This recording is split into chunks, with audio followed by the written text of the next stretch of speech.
ناز سومرو تین بڑی خبریں ہیں، ایک بحران ہے، کرپشن کے ثبوت ہیں، ایک شرمناک عمل ہے، اور تحریک انصاف میں تین دھڑے، تحریک انصاف کے باضابطہ تین دھڑے ہو گئے ہیں اور عمران خان صاحب کی کرپشن کے ثبوت سامنے آ چکے ہوئے ہیں۔ بحران ہے ایک جو شیطان کی آنت کی طرح بڑھتا جا رہا ہے، تھمنے کا نام نہیں لے رہا۔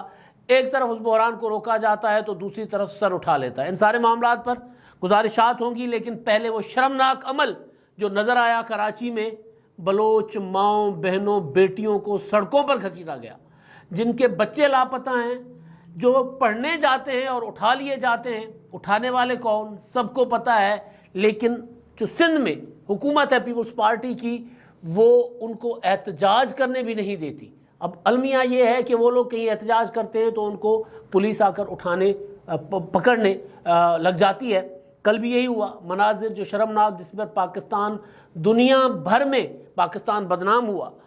ایک تو جائز مطالبہ کہ اگر ہمارے پیارے، ہمارے بچے کسی جرم میں ملوث ہیں تو عدالتوں میں پیش کریں، ثبوت سامنے لے آئیں، سزائیں دیں، ایک جائز مطالبہ ہے۔ اگر وہ ریاست مخالف سرگرمیوں میں ملوث ہیں تو ان کو جو بھی ہے ان کو عدالتوں میں پیش کیا جائے، جائز مطالبہ۔ اور اس کے لیے احتجاج کرنے پر جو تشدد ہو رہا ہے یا جو گھسیٹا گیا ہے عورتوں کو، وہ ڈیموکریٹک پیپلز پارٹی جو اپنے آپ کو ہیومن رائٹس کی چیمپئن بھی کہتی ہے، اور ان کا ایک کردار بھی رہا ہے، ایسا نہیں ہے کہ وہ صرف دعویٰ کرتے ہیں، لیکن ان کے دور میں، ان کی حکومت میں سڑکوں پر گھسیٹا جائے تو یہ شرمناک عمل ہے اور قابل مذمت ہے۔ میں دیکھ رہا تھا کہ ناصر حسین صاحب نے کہا کہ جی وہ جو کچھ ہوا ہے وہ افسوسناک تھا، شرمناک تھا، اور اس پر انہوں نے کمیٹی بنا دی ہے۔ کمیٹی کیا بھائی، جن پولیس اہلکاروں نے کیا ہے ان کو اٹھا کر ان کو برطرف کریں، ان کو نکالیں نوکریوں سے، تاکہ آئندہ کوئی حکومت سے بالا احکامات نہ لے۔ کیونکہ نظر یہ آ رہا ہے نا کہ حکومت کے اوپر کوئی حکومت ہے جو یہ کر رہی ہے، حکومت پیپلز پارٹی کی، یہ جو ہے وہ دکھانے کی یا یہ ثابت کرنے کی کوشش کر رہی ہے کہ جی ہمارے بس میں نہیں ہے، کوئی اور کرواتا ہے۔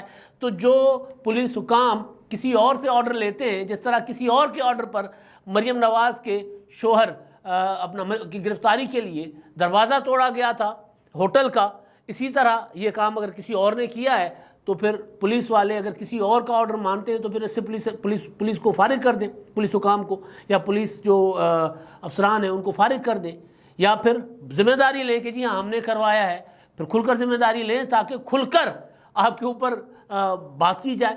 اب یہ ہے کہ آپ سامنے ہیں، آپ استعمال بھی ہو رہے ہیں اور آپ اس کو اون بھی نہیں کر رہے، تو وہ لوگ جو بیچارے جن کے پیارے لاپتہ ہوئے ہوئے وہ کہاں جائیں گے، کس سے اپنا بات کریں گے، کس سے مطالبہ کریں، کس سے داد رسی چاہیں گے؟ عدالتیں ان کی نہیں سنتی، احتجاج ان کو نہیں کرنے دیا جاتا، وہ کہیں احتجاج کرتے تو ان کے کیمپ اکھاڑ لیے جاتے ہیں، مائیں آ کر، بہنیں آ کر بیٹھتی ہیں تو ان کو پولیس آ کر یوں گدھوں کی طرح پڑتی ہے ان کے اوپر، اور ان کو پکڑ کر اپنا ڈال دیا جاتا ہے اس میں پولیس وینز میں، اور اٹھا کر کہا جاتا ہے کہ جی آپ یہاں پر احتجاج نہیں کر سکتے۔ تو کہاں کریں؟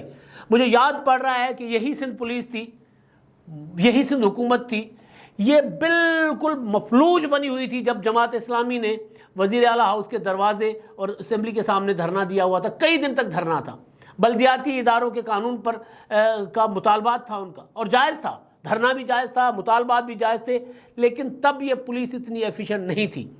تب ان کو اٹھاتے، پتہ چلتا کہ جی آپ اٹھا کر دکھاتے ان کو، کیونکہ ان کو اٹھاتے تو پھر وہ وارث تھے، وہ لاوارث نہیں تھے۔ لاوارث جو بھی دیکھتے ہیں پھر جہاں کی پولیس ہوتی ہے ان کو اٹھا کر لے جاتے ہیں۔ آپ جماعت اسلامی والوں کو اٹھاتے، آپ نے متحدہ قومی موومنٹ والوں کا جو پروٹیسٹ تھا وزیر اعلیٰ ہاؤس سے اسمبلی ہاؤس تک گیا تھا، جس پر پولیس نے تشدد کیا تھا، بعد میں جا کر معافیا بھی مانگی تھی آپ نے، تو یہ مطلب آ جا کر ملتی یہ بیچاری بے بس خواتین ہیں آپ کو کہ آپ ان پر تشدد کرتے ہیں۔ تو ایک تو یہ معاملہ تھا، اور دوسرا معاملہ ہے جناب عمران خان صاحب کی کرپشن۔ آئے ہائے ہائے ہائے ہائے، بھول جاتا ہے بندہ کہ یار کوئی کرپشن بھی ہوتی ہے، اتنی ڈھٹائی کی کرپشن۔ اعلان ہوتا تھا نا کہ عمران خان صاحب اگر نااہل ہیں، نالائق ہیں، کام کرنا نہیں آتا، سیاست کرنا نہیں آتا، حکومت چلانا نہیں آتی، لیکن کچھ بھی ہو بندہ تو ایماندار ہے۔ اب بھائی ایمانداری کی جو عمران خان صاحب کی وہ جو تھی نا ہانڈیا، وہ بیچ چوراہے پھوٹ گئی ہے، اور روزانہ پھوٹ رہی ہے، روزانہ کی بنیاد پر۔ اس پر میں آؤں گا۔ پہلے جو بحران ہے نا، شیطان کی آنت کی طرح بڑھتا جا رہا ہے، شیطان کی آنت کی طرح۔ یا پھر ایک وہ کیا ہوتا ہے وہ جس کو ایک جگہ سے کاٹ دو دوسری جگہ سے پیدا ہو جاتا ہے، اس طرح کا بھی کوئی ایک اپنا آبی ایک ہے اپنا کیا ہوتا ہے جاندار کہ ایک جگہ سے کاٹ دو دوسری جگہ سے پیدا ہو جائے، نام میں بول رہا ہوں۔ بہرحال اب اسی طرح ایک بحران ہے پاکستان کو جو لیے ہوئے ہے، اوپر تو معاشی بحران ہے نا مجموعی، تو اپنا جنرلی ایک پاکستان کو جس کی لپیٹ میں ہے، لیکن ایک بحران ہے جو سیاسی بھی ہے اور معاشی بحران کو اس سے نکلے گا، بڑا خطرناک بحران جو ہے وہ نکلنے جا رہا ہے۔ یہ بحران ہے پنجاب کا، اور پنجاب کا بحران پنجاب کے اسپیکر نے پیدا کیا ہوا ہے یہ بحران، اور پنجاب کی حکومت جو ہے مسلم لیگ نون کی، اس سے یہ بحران سنبھالا نہیں جا پا رہا۔ کل پنجاب کا بجٹ اجلاس تھا، اسپیکر صاحب نے بجٹ پیش نہیں کرنے دیا، انا تھی، مطالبہ یہ تھا کہ جی مجھے آئی جی اور چیف سیکرٹری یہاں چاہیے، میرے سامنے ناک رگڑے، میرے سامنے معافی مانگے، اس کے بعد میں اجلاس ہونے دوں گا۔ ریزن کیا ہے کہ جی انہوں نے 16 اپریل کو عدالت کے حکم پر کیوں اجلاس کروایا؟ کیونکہ اس دن اسپیکر قومی assembly, speaker Punjab assembly Pervaiz Elahi صاحب وزیر اعلیٰ کا انتخاب لڑ رہے تھے، پرویز اپنا حمزہ شہباز ان کے مقابلے میں تھے۔ پرویز الہی صاحب نے کوشش کر کے دیکھ لی، 2 بار اجلاس ملتوی کر کے دیکھ لیا، اور اس کے بعد اپنا نمبر پورا کرنے کی کوشش کی کہ وزیر اعلیٰ کے انتخاب کے لیے ان کے پاس جو مطلوبہ 186 نمبر ہے ان کو مل جائے، نہیں ملا تو انہوں نے اجلاس ہونے سے انکار کر دیا کہ یہ اجلاس نہیں ہونا۔ لاہور ہائی کورٹ کے آرڈر پر اجلاس ہوا، اور آرڈر میں لکھا ہوا تھا کہ پولیس اور جو انتظامیہ یعنی آئی جی اور چیف سیکرٹری یقینی بنائیں گے کہ اجلاس ہو، الیکشن ہو، جو جیتتا ہے وہ جیتے، لیکن اجلاس ہونا چاہیے، کسی ممبر کو روکا نہ جائے، اور باہر سے لوگ ایوان میں نہ آئیں۔ تو جناب رات کو لوگوں کو پنجاب اسمبلی کے اندر ٹھہرایا گیا گجرات سے بلا کر، اور ان کو، اور پھر دن کے اندھیرے روشنی میں، رات کے اندھیرے میں ٹھہرایا گیا، دن کی روشنی میں ان کو ایوان کے اندر داخل کیا گیا، کیمرے ریکارڈ کرتے رہے کہ جی پرویز الہی صاحب جو ہے، جو بازو تھوڑی دیر بعد انہوں نے ٹوٹنے کا ڈرامہ کیا تھا، میں ان کو قیدو کہتا ہوں، قیدو کی ٹانگ ٹوٹی ہوئی، جن کا بازو ٹوٹا ہوا تھا، تو جو ڈرامہ انہوں نے کیا تھا وہ بازو لہرا کر اس سے پہلے کہہ رہے تھے، گیلریز سے لوگوں کو ایوان میں داخل کر رہے تھے، پرائیویٹ لوگوں کو۔ تو جب پرائیویٹ لوگوں کو ایوان میں داخل کر رہے تھے تو پھر آپشن کیا تھا انتظامیہ کے پاس؟ لاہور ہائی کورٹ کا آرڈر اور پرویز الہی صاحب کی گنڈاگردی تھی نا، لوگوں کو ایوان میں داخل کر رہے تھے۔ بھائی ہمارے میڈیا نے تو پتہ نہیں کون سے مونگ کھائے ہوئے پرویز الہی صاحب کے کہ اس پر بات ہی نہیں ہوتی۔ آپ دیکھیں کسی ٹاک شو پر اس منفی کردار پر بات نہیں ہو رہی کہ بھائی یہ ہو کیا رہا ہے۔ آپ نے آئی جی کو بلانا ہے، بالکل بلا لیں، اسپیکر کی اتھارٹی بہت بڑی ہوتی ہے، لیکن بجٹ اجلاس جو ہے وہ اس پر تو کوئی اور ایجنڈا نہیں ہو سکتا۔ بجٹ اجلاس کو آپ بہانہ بنا کر اب بلیک میلنگ پر اتر آئے ہیں۔ تو کل انہوں نے وہ اجلاس نہیں ہونے دیا تھا کہ جی آئی جی کو بلائیں، اور آئی جی کو کیوں بلائیں، چیف سیکرٹری کو کیوں بلائیں؟ کیونکہ انہوں نے لاہور ہائی کورٹ کے آرڈر کے مطابق اجلاس کیوں ہونے دیا تھا؟ وہ بندے اندر داخل کر رہے تھے، وہ لوگوں کو کٹ پڑوا رہے تھے پرویز الہی صاحب، اس سے پہلے تو انہوں نے ایم پی ایز کا داخلہ بند کر دیا ہوا تھا۔ تو بہرحال تو یہ سارا ریکارڈ پر ہے، کوئی چیز ایسی نہیں ہے جس پہ میں مطلب کوئی کہا جائے کہ کوئی مبالغہ آرائی سے کام لیا جا رہا ہے۔ یہ سارا کچھ پرویز الہی صاحب نے کیا تھا۔ تو اس وقت جو پولیس نے عدالت کا حکم مانا، اپنی آئینی ذمہ داری پوری کی، پنجاب کی انتظامیہ نے اپنی آئینی ذمہ داری پوری کی، بالکل اسی طرح جس طرح اپنا 9 اپریل کو آدھی رات کو عدالت کھلی تھی، عمران خان نہیں ہونے دے رہے تھے تحریک عدم اعتماد، سپریم کورٹ آف پاکستان کھلی، اسلام آباد ہائی کورٹ کے دروازے کھلے، اور انہوں نے کہا کہ جی یہ آئینی عمل ہے، آئینی عمل کو نہیں روکا جا سکتا۔ پرویز الہی ایک آئینی عمل کو روک رہے تھے، آئینی عمل عدالت نے کہا کہ نہیں الیکشن ہوگا، وزیر اعلیٰ کا آئینی عمل ہے، الیکشن کی ڈیٹ عدالت نے دے دی 16 اپریل کے 16 اپریل، وہ پہلے پرویز الہی صاحب نے اجلاس 16 اپریل کا کال کیا ہوا تھا، لیکن اس کو بھی ملتوی کرنا چاہ رہے تھے۔ تو عدالت نے کہا کہ یقینی بنایا جائے کہ 16 اپریل کو ہر صورت اجلاس ہوگا، اور پولیس اور اپنا چیف سیکرٹری کو یہ احکامات گئے، انہوں نے آئینی ذمہ داری پوری کی۔ اب پرویز الہی صاحب کہہ رہے ہیں کہ جی ان کو بلائیں، وہ معافی مانگیں گے تو بجٹ اجلاس ہوگا۔ کل بجٹ اجلاس نہیں ہوا، رات گئے تک معاملہ چلتا رہا، تماشا لگا رہا، پنجاب کا تماشا پوری دنیا دیکھتی رہی۔ آج بھی اجلاس 2 بجے کال کیا گیا تھا، 1 بجے، کوئی پتہ ابھی تک کوئی پتہ ہی نہیں ہے۔ جب میں ویلاگ کر رہا ہوں تو کوئی پتہ نہیں ہے کہ کیا صورتحال ہے۔ حمزہ شہباز باہر رو رہے تھے بچوں کی طرح کہ جی مجھے اجلاس نہیں کرنے دیا جا رہا۔ او بھائی سیاست کریں، سیاست بچوں کی طرح رونے دھونے سے کام نہیں چلنا. ابھی تک پرویز الہی صاحب آپ کی مہربانیوں کی وجہ سے موجود ہیں نا, بیٹھے ہوئے. آپ نے جو تحریک عدم اعتماد جمع کروائی تھی وہ پہلے دن اس کو ذرا تگڑے ہاتھوں اس کو نبٹتے, کچھ کرتے. آپ بھی ادھر ادھر سے ڈیلوں کے عادی ہیں کہ جی ڈیل کر لیں گے, یہ کر لیں گے, وہ کر لیں گے. اس طرح نہیں ہونا. پرویز الہی صاحب جب تک اسپیکر ہیں آپ کے لیے بحران پر بحران پیدا کریں گے. یہ بحران شیطان کی آنت کی طرح اسی طرح بڑھتے جائیں گے. اب مسلم لیگ نون کا اجلاس ہوا ہے, انہوں نے فیصلہ کیا ہے. ہاں ایک کل میں نے بات کی تھی, وہ ذرا کچھ ٹیکنیکلی وہ میری بات غلط تھی کہ اب کوئی تحریک عدم اعتماد جمع کروائیں. ابھی نہیں کروا سکتے کیونکہ کروائیں گے بھی تو ان کے پاس نمبر نہیں ہے 186 کا. 17 جولائی کو یعنی اسپیکر کے خلاف تحریک عدم اعتماد اگر جمع کروائیں گے تو 186 ارکان کی سادہ اکثریت چاہیے ہوگی. اگر وہ نہیں ہوگی تو تحریک عدم اعتماد کامیاب نہیں ہو سکتی. اور 25 ارکان جو ہیں اپنا ڈی سیٹ ہوئے ہیں, تو ان کی 25 ارکان میں سے 25 پر تو جنرل نشستیں جو ہیں ان پر 17 جولائی کو الیکشن ہے. تو جب وہ انتخابات ہوں گے تو اس کے بعد باقی 5 جو ہیں وہ بھی الاٹ کر دیے جائیں گے جو مخصوص نشستوں والے ہیں. تو 17 جولائی کے بعد فیصلہ کیا گیا مسلم لیگ نون کی طرف سے کہ 17 جولائی کے بعد یعنی یہ نمبر پورا ہونے سے پہلے تحریک عدم اعتماد آئے گی تو اس کا کوئی فائدہ نہیں ہوگا. لہذا میں نے اس سے پہلے والے ویلاگس میں جو ذکر کیا تھا کہ مسلم لیگ نون کیوں نہیں ابھی تحریک عدم اعتماد لا رہی, تو وہ ذرا ٹیکنیکلی حساب کتاب میرا غلط ہو گیا تھا. تو اس پر وہ میں معذرت بھی چاہتا ہوں کہ وہ باتیں غلط ہو گئی تھی. لیکن اس سے پہلے جب تحریک عدم اعتماد انہوں نے جمع کروائی تھی اپریل میں, تو اس تحریک عدم اعتماد کو کامیاب کرنے کے لیے اگر ذرا اپنے پاؤں پر کھڑے ہو کے مسلم لیگ نون کوشش کرتی, محنت کرتی, تو آج پرویز الہی صاحب ان کے پاس یہاں نہ ہوتے اور کوئی ان کے اپنے اسپیکر ہوتے تو یہ دن نہ دیکھنے پڑتے. اب کم از کم 17 جولائی کو الیکشن اور اس کے بعد یعنی اگست تک پنجاب کا بحران کہیں ادھر ادھر نہیں ہو رہا. پنجاب کا بحران اگست تک اسی طرح رہے گا. تو ابھی بجٹ نہیں پیش ہونے دیا جا رہا. حمزہ صاحب کہہ رہے تھے کہ جی دیکھیں میں تو لوگوں کے لیے برات لے کر آیا ہوں, میں تو لوگوں کے لیے ریلیف لے کر آیا تھا, میں نے لوگوں کو ٹھنڈی ہوا کا جھونکا دینا تھا. میں بچوں کی طرح ایک بھائی آپ نے مطلب آپ جب آپ کو پتہ ہے کہ پرویز الہی سامنے کھڑے ہوئے, آپ نے اپنا حساب کتاب وہ والا رکھنا تھا. یا تو آپ ابھی عدالت میں چلے جاتے, عدالت کو جا کر کہتے کہ جناب یہ کیا ہے, کل نہیں ہو رہا تھا, تو اسی ٹائم عدالت کا جا کے دروازہ کھٹکھٹاتے کہ بھائی دیکھیں ایک بندہ آئینی عمل کو روک رہا ہے. جس طرح اسپیکر قومی اسمبلی نے آئینی عمل روکا ہوا تھا تو اپنا سپریم کورٹ نے وہ آئینی عمل مکمل کروایا. تو اب یہ آئینی عمل ہے, بجٹ پاس نہیں ہوگا, صوبہ کیسے چلے گا؟ یہ بحران مزید سنگین ہوگا. پنجاب بحران کا شکار ہوگا تو پاکستان اس بحران میں ایسا پھنس جائے گا کہ اس سے نکلنا ممکن نہیں ہوگا.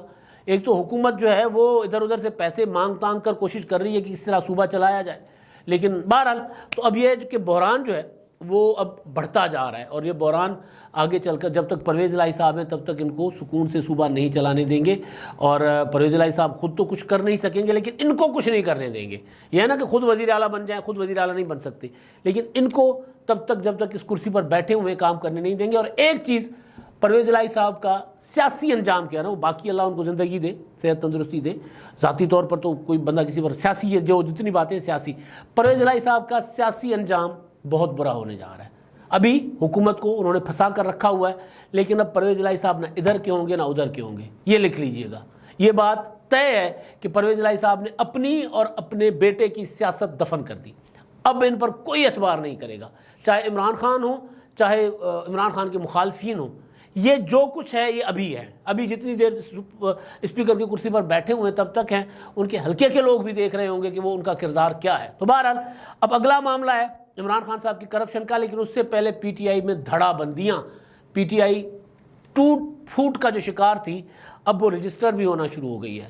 تحریک انصاف, لوگوں کو شاید پتہ نہ ہو کہ تحریک انصاف ایک عمران خان والی ہے, ایک اور تحریک انصاف رجسٹر تھی الیکشن کمیشن میں, اور اب تیسری تحریک انصاف بھی رجسٹر ہو گئی الیکشن کمیشن میں.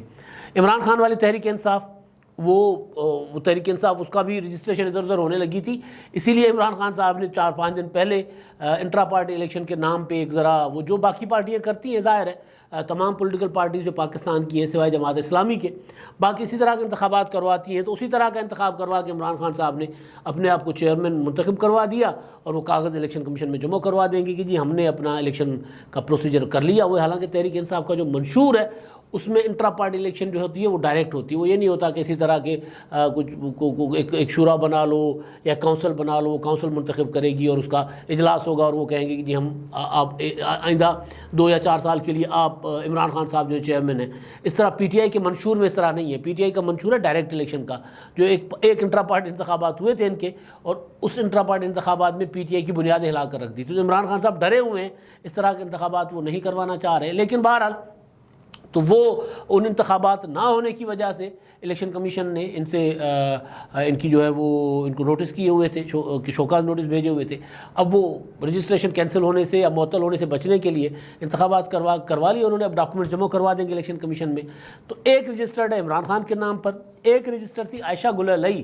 آپ کو یاد ہوگا کہ عمران خان صاحب پر ویسے تو ان کے کردار کے متعلق باتیں طرح طرح کی مشہور تھی, لیکن عمران خان صاحب کے اوپر جو سب سے بڑا حملہ ہوا تھا وہ عائشہ گل الئی نے کیا تھا سیاست میں آنے کے بعد. ویسے اور بھی ہوئے تھے, لیکن وہ جو پارٹی کے اندر سے حملہ ہوا تھا وہ عائشہ گل الئی نے کیا تھا.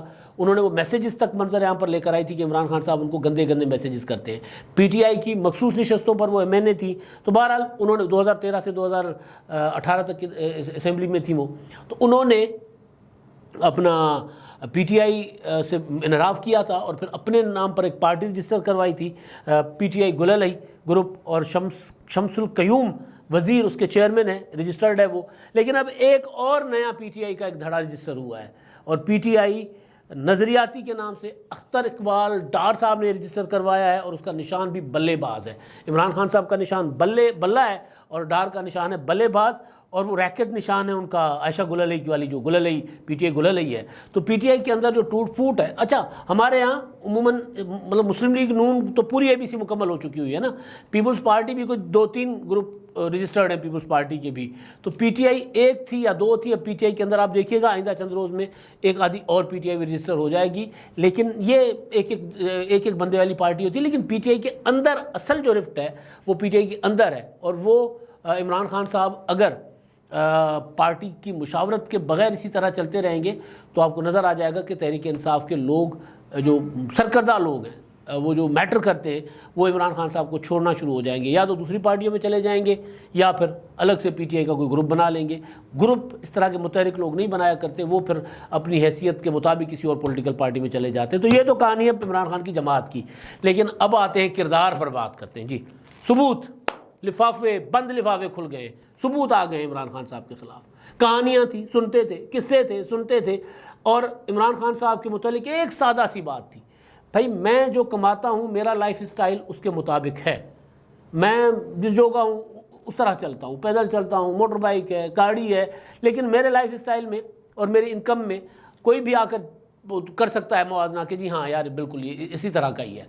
عمران خان صاحب کماتے ککھ بھی نہیں, ٹیکس مجھ سے بھی کم پہ ادا کرتے ہوں گے. جو میری تنخواہ سے یا میری انکم سے ٹیکس کاٹا جاتا ہے, وہ پہلے تو تنخواہ ہوتی تھی, آج کل یہاں کی انکم ہے, تو وہ جو ٹیکسز وغیرہ ہمارے ہوتے ہیں اس سے بھی کم ٹیکس دیا کرتے تھے. ابھی جا کر اچانک عمران خان صاحب کے ٹیکسز میں 500 گنا اضافہ ہو گیا اچانک, اور ان کی انکم میں بھی اضافہ ہو گیا اچانک. تو اور وہ رہتے کہاں ہیں جی, 300 کنال سے زیادہ, اور اس میں فارم ہاؤس میں, بڑے گھر میں, بنی گالہ والے میں وہاں رہتے ہیں. اور وہاں خالی مالیوں کی تنخواہ دیکھ لو, اور جو وہاں پہ لوگ کام کرتے ہیں ملازمین وہ دیکھ لو, اور گھر کا اپنا مینٹیننس کے اخراجات, بجلی کے اخراجات دیکھ لو, تو وہ پتہ نہیں کہاں چلے جاتے ہیں.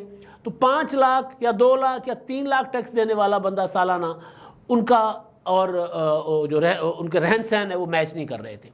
تو باتیں جب بھی عمران خان صاحب کی کرپشن کی آئی تو یقین ہوا کہ ہاں یہ ایسا ہوگا. عمران خان صاحب کو لوگ پال رہے ہیں, یہ بالکل تھا. اب وہ سامنے بھی آ رہے ہیں نا, اب وہ کبھی بات کریں گے, ابھی نہیں بول رہے جہانگیر ترین صاحب, کبھی بولیں گے. عمران خان صاحب نے بھی کبھی اگر ان کو مجبور کر دیا تو بولیں گے. علیم خان صاحب کھل کر سامنے آ گئے, انہوں نے کہا کہ میری زبان کھلے گی تو پھر میں کچھ بھی نہیں, کوئی رعایت نہیں کروں گا.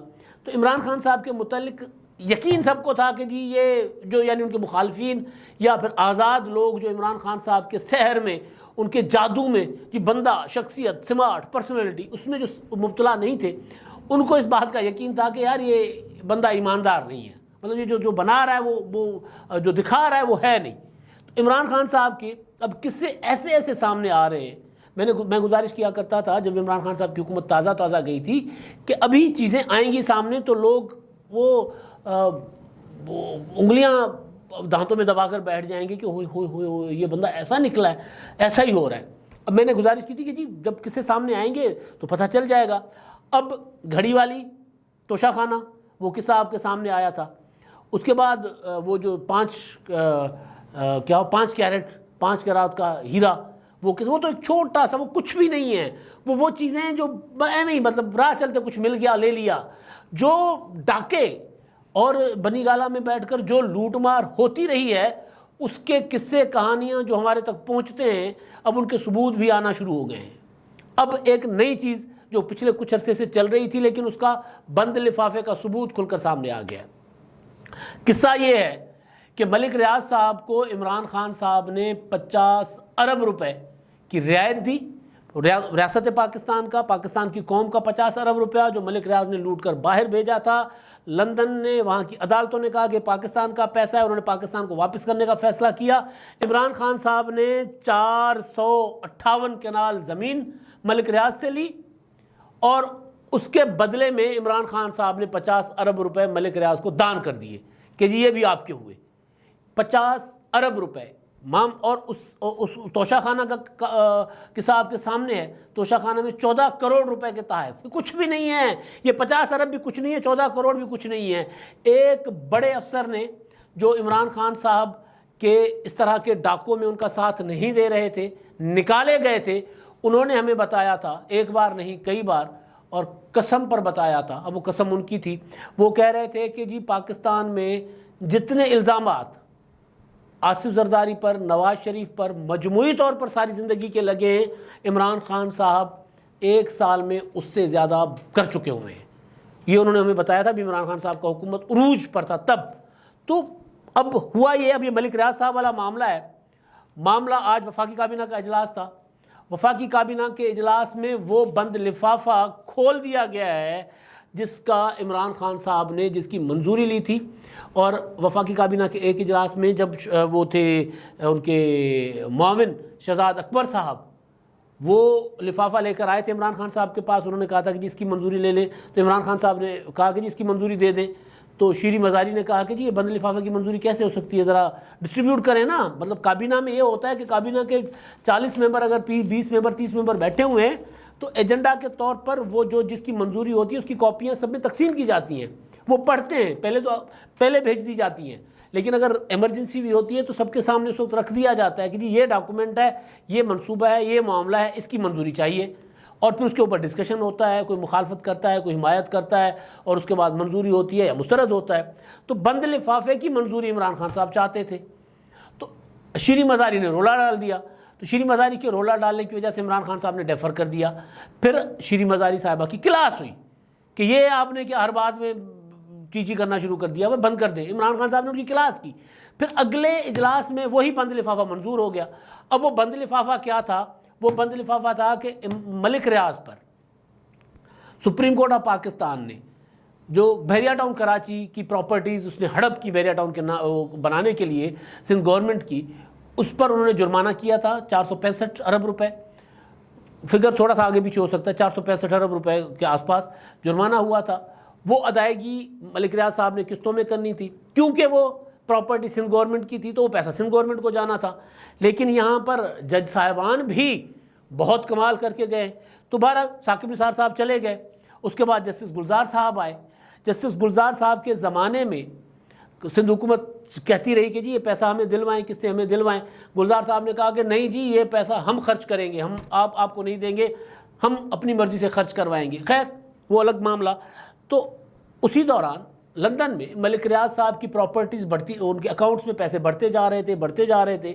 لندن کی نیشنل کرائم ایجنسی نے دیکھا کہ یار یہ تو اکاؤنٹ بڑھتے جا رہے ہیں، مطلب غیر معمولی طور پر، اس طرح تو کسی کے اکاؤنٹ بڑھتے ہی نہیں ہیں۔ تو انہوں نے انویسٹیگیشن کی تو پتہ چلا کہ ملک ریاض صاحب پاکستان میں ڈاکے شاکے مار کر پیسے سارے باہر لے کے جا رہے ہیں۔ تو انہوں نے فیصلہ دیا کہ جی ریاست پاکستان کا، حکومت پاکستان کا، پاکستان کے لوگوں کا پیسہ ہے یہ، جس کی مالیت کوئی پاکستانی آج کل 50 سے 55 ارب روپے بنتی ہے آج کل کے ڈالر ریٹ میں۔ تو وہ انہوں نے فیصلہ دیا کہ جی پاکستان کو واپس دی جائے۔ عمران خان صاحب نے دوڑایا شہزاد اکبر صاحب کو باہر لندن. شہزاد اکبر صاحب کی ویڈیو بڑی چلی تھی, وہ بریف کیس لے کر اور ملک ریاض سے ملاقات کرتے ہوئے اور نکلتے ہوئے بڑی چلی تھی. اس وقت بھی سوال ہوا تھا کہ بریف کیس میں کیا لیا ہے.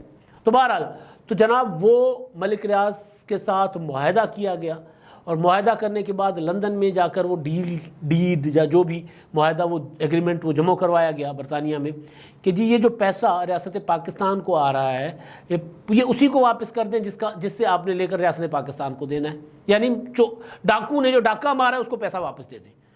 باہر ریاست پاکستان نے لکھ کر دیا ہے, وہ بند لفافے میں اس کی منظوری لے لی, بند لفافے میں وہ بند لفافہ کلاسیفائڈ کر کے وہ کابینہ سے منظوری لے کے وہ ظاہر ہے اب چور کوئی نہ کوئی تو نشان چھوڑتا ہے بھائی.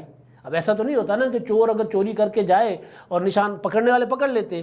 تو بند لفافہ تو پڑا ہوا تھا وہاں پر ریکارڈ میں, تو بند لفافہ کابینہ کی منظوری سے وہ ڈی کلاسیفائی کیا گیا, کھولا گیا اور اس میں دیکھا گیا کہ جی وہ کیا ہے. اب اس کے بدلے میں عمران خان صاحب کو کیا ملا؟ وہ 50 ارب روپے ملک ریاض صاحب کو ملے, ملک ریاض صاحب کو اکاؤنٹ میں ایڈجسٹ کروائے گئے.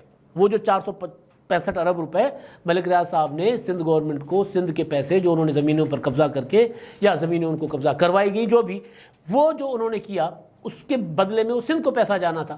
تو وہ پیسہ جناب ملک ریاض صاحب کو واپس گیا اور ملک ریاض صاحب کے اس جرمانے میں ایڈجسٹ کروا لیا گیا. اس کے اگینسٹ میں عمران خان صاحب کو کیا ملا؟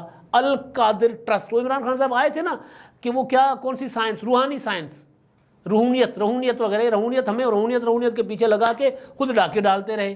اس میں القادر ٹرسٹ بنی, القادر ٹرسٹ میں یونیورسٹی بنی, اور اس میں ٹرسٹی کون تھے؟ پہلے تو بابر اعوان اور وہ بھی تھے, زلفی بخاری بھی تھے, بعد میں ان کے نام نکال دیے گئے. عمران خان اور بشرا بیگم ان کی اہلیہ وہ ٹرسٹی بنے. اس کو 458 کنال زمین اس ٹرسٹ کے نام پہ, کوئی بنی گالا کے آس پاس, کوئی ادھر ادھر, وہ زمین 53 کروڑ روپے کی, وہ بھی پیسے ملک ریاض صاحب نہیں دیے ہوں گے, وہ زمین عمران خان صاحب کو ملی. اب یہ بھی ابھی چھوٹا ڈاکہ ہے, یہ بھی ابھی لفافہ چھوٹا ہے. عمران خان صاحب نے اور بنی گالا میں جو ڈاکے پڑتے رہے ہیں, ابھی چیزیں سامنے آ رہی ہیں. ابھی کابینہ نے کمیٹی بنا دی ہے اس معاملے پر کہ اس کی تحقیقات کریں گے. لیکن ملک ریاض صاحب کے معاملات جیسے ملک ریاض صاحب کہہ رہا ہوں, عمران خان صاحب کے, ملک صاحب نے تو سب پہ مہربانیاں کی ہوئی ہیں. عمران خان کے معاملات, بشرا بیگم کے معاملات, فرح گوگی کے معاملات, اب فرح گوگی بھی اس میں ظاہر ہے وہ بھی شامل تھی. معاملات جیسے کھلیں گے, 5 کیرٹ ہیرا, یہ گھڑی, یہ توشہ خانہ, یہ 50 ارب روپے, یہ 458 کنال زمین, یہ بہت تھوڑا ہے, اور بڑے بڑے ڈاکے سامنے آنے ہیں. اب تک کے لیے اتنا ہی. اللہ حافظ.